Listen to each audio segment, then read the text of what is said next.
Serial रहमत के last episode में बारी को अपनी गलती का एहसास जब हो जाता है तो दोस्तों वो जाता है और जाकर परिशे को मनाने लगता है। परिशे जो कि बहुत ही टूट चुकी होती है अंदर से, वो बारी को वहाँ देखकर बहुत ही इमोशनल हो जाती है। परिशे को अपनी माँ की और अपने बाप की बातें याद होती हैं कि बारी ने गलती की है तो गलती करने के बाद माफ़ किया जाता है। और फिर परिशे दोस्तों जब सुन रही होती है बारी को, तो बारी का चेहरा भी उसके सामने होता है कि किस तरह से उसने उस पर यकीन नहीं किया था और आज वही शख्स यहाँ पर आया है मुझे मनाने के लिए।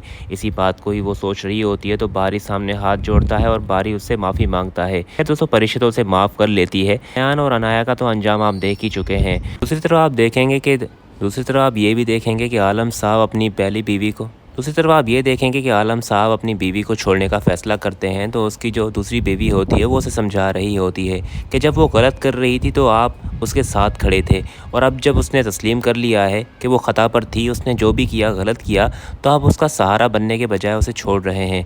आलम साहब ये सारी बातें सुनने के बाद उसे कहेगा कि किस तरह की औरत हो तुम, इतना सब कुछ किया उसने तुम्हारे साथ और परिशे के साथ, उसके बावजूद भी तुम अब भी उसके लिए मुझे मना रही हो। उसे कहेगी कि मैं बस ये चाहती हूँ कि अगर उन्हें अपनी गलती का एहसास हो गया है तो उसे माफ़ कर देना चाहिए, ना कि छोड़ देना चाहिए। और फिर दोस्तों ये सब तो आपस में मिल जाएंगे।